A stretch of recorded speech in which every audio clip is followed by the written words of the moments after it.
Example code 4.2 unit number 4 की example number 4.2 करना है जी इसको। एग्जाम्पल 4.2 एक ऐसी हमने एग्जाम्पल करनी है जिसमें अरे बनानी है जिसका साइज 5 हो और उसको इनिशियलाइज करना है और फिर हमने बताना है कि उसमें इंडेक्स फलाने इंडेक्स पे कौन सी वैल्यू स्टोर है। जो भी इंडेक्स वो यूज़र इनपुट करेगा, इनपुट लेनी है यूज़र से, जो भी यूज़र इनपुट करेगा हमने बताना है कि उस इंडेक्स के ऊपर कौन सी वैल्यू स्टोर है।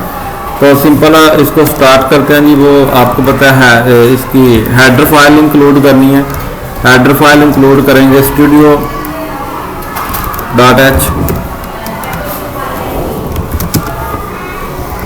वाइड मेन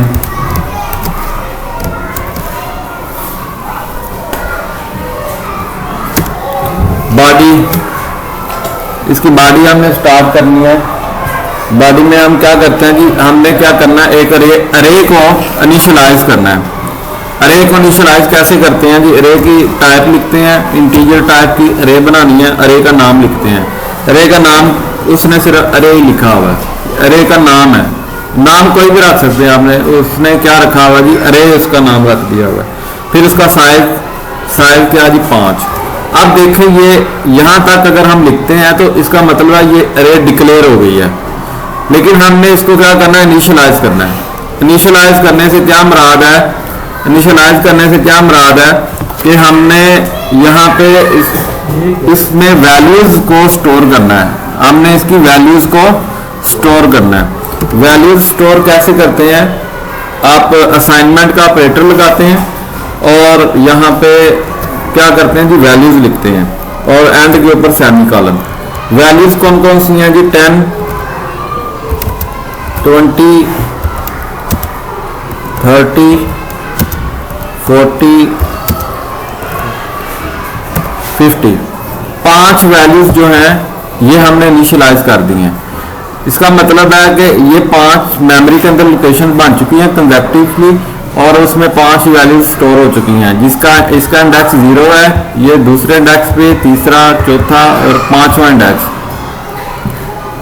0 से लेके तो 4 तक जो इंडेक्स हैं इसके बन चुके हुए हैं। कितनी वैल्यूज हैं ये, 5 वैल्यूज हैं 10 से लेके 50 तक, और इंडेक्स 0 से स्टार्ट होते हैं तो इंडेक्स 0 से लेके कहाँ तक बनेंगे, 4 तक। 0 से लेके 4 तक इंडेक्स बनेंगे और उसमें 5 वैल्यूज जो हैं वो स्टोर हो जाएंगी। उसके बाद आपने जी, अब हमने यूजर से एक इनपुट लेनी है। वो इंडेक्स नंबर यूजर लिखेगा तो उसका रिजल्ट जो है वो सामने स्क्रीन के ऊपर आ जाएगा कि इस इंडेक्स के ऊपर कौन सी वैल्यू स्टोर है। उसके लिए हमने एक वेरिएबल बनाना है जिसकी टाइप इंटीजर है। ये एक वेरिएबल बनाया है, उसका वेरिएबल का नाम क्या रख दिया, सिंपल आई। ये वेरिएबल का नाम है, आप एक्स वाई जी कुछ भी रख सकते हैं। तो आई एक वेरिएबल बना दिया। अब हमने यूजर से वैल्यू एंटर करवानी है। यूजर से वैल्यू एंटर कराएंगे तो उसको मैसेज देंगे। ये जरूरी नहीं कि आपने जब भी यूजर से वैल्यू एंटर करवानी है तो उसको मैसेज दें, मैसेज के बगैर भी आप वैल्यूज को एंटर कर सकते हैं। तो आमतौर पर अच्छी प्रैक्टिस यही होती है कि आप मैसेज दें और फिर उसको जो कहें कि आप वैल्यू एंटर करो। तो यहाँ पे अब मैसेज क्या जाएगा जी, please enter the index whose value you want to display।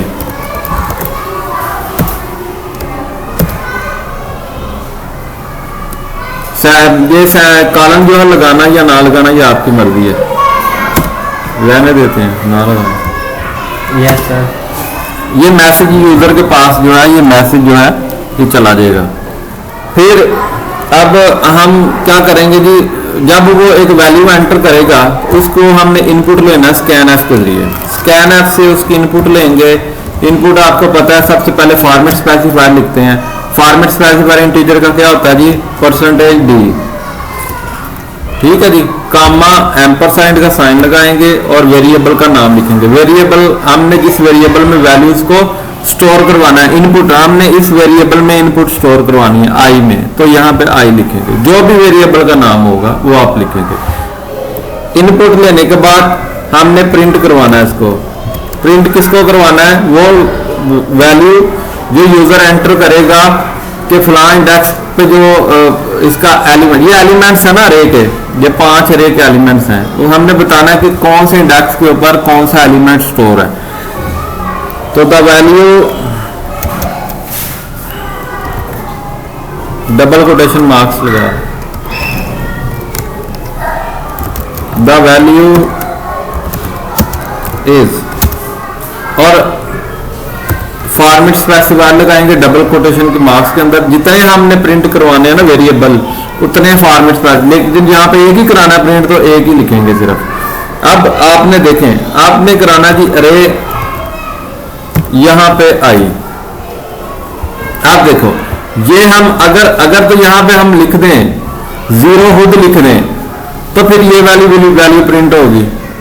अगर यहाँ पे 1 लिख देंगे तो ये 20 प्रिंट हो जाएगा, डिस्प्ले आ जाएगा। अगर 2 लिख देंगे तो 30 डिस्प्ले आ जाएगा, क्योंकि ये 0 1 2 3 4 4 लोकेशन पे पड़ी हुई है।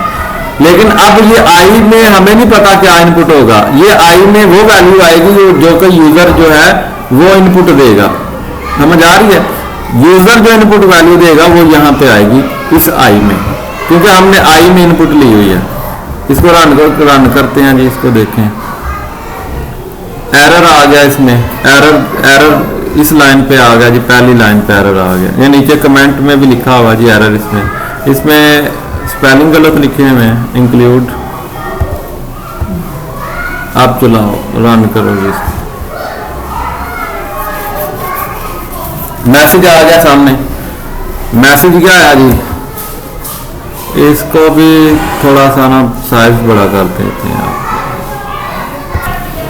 स्टार्ट करते हैं जी, इसका हम आउटपुट देखते हैं। तो आउटपुट आपके पास ये आया हुआ है, please enter the index whose value you want to display.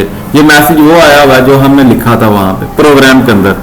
अब यहाँ पे हमने इंडेक्स नंबर देना है। हमने 5 अरे बनाई है जिसका साइज है 5, उसमें 5 वैल्यू स्टोर है और उसके इंडेक्स कौन से हैं, 0 से लेकर 4 तक। तो अगर हम देखें, अगर यहाँ पे 0 लिख दें तो 0 इंडेक्स पे वैल्यू दिखाए कौन सी है, 0 पे 10, द वैल्यू इज 10। ये वो मैसेज आ रहा है जो कि पहले दिया हुआ है। दोबारा इसको चला के देखें जी, तो अब आप यहाँ पे इंडेक्स दे दें 4, टोटल 0 से लेकर 4 है ना, चौथे इंडेक्स पे कौन सी वैल्यू पड़ी है 50, तो यहाँ पे 50 आ जाएगा। जो भी इंडेक्स आप यहाँ पे लिखेंगे वो वाली वैल्यू यहाँ पे आ जाएगी। दोबारा देखें, अगर 2 लिखते हैं हम यहाँ पे तो दूसरे इंडेक्स पे 30 पड़ा हुआ तो वो आ गया, समझ आ गया। ये 0 इंडेक्स पे है वैल्यू 10, 20 दूसरे पहले पे है, 30 दूसरे इंडेक्स पे है, 40 ये तीसरे पे और ये चौथे पे। अगर आप यहाँ पे आई की जगह पे खुद कोई इंडेक्स दे देते हैं, मतलब मैं आई की जगह पे लिख देता हूँ जी इंडेक्स कोई भी, फर्ज करें मैं लिखता हूँ 4 इंडेक्स लिखता हूँ, तो 4 पे कौन सी वैल्यू है 50। अब देखें प्रोग्राम सारा वैसे चलेगा लेकिन इसका रिजल्ट 50 आएगा।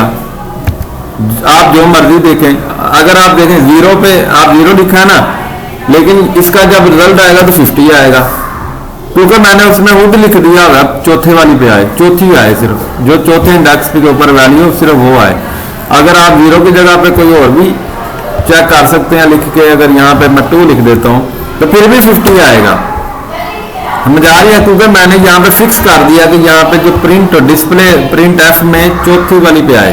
लेकिन अगर यहाँ पे आई हम करेंगे तो जो भी वैल्यू फिर हम लिखेंगे यूजर इनपुट करेगा, सिर्फ उसका रिजल्ट यहाँ पे डिस्प्ले होगा उस वाले इंडेक्स का। मतलब अब अगर 2 आप लिखेंगे ना तो ये 30 वैल्यू, इसका रिजल्ट 30 आएगा। इस 2 आप लिखेंगे तो आप आंसर 30 आएगा।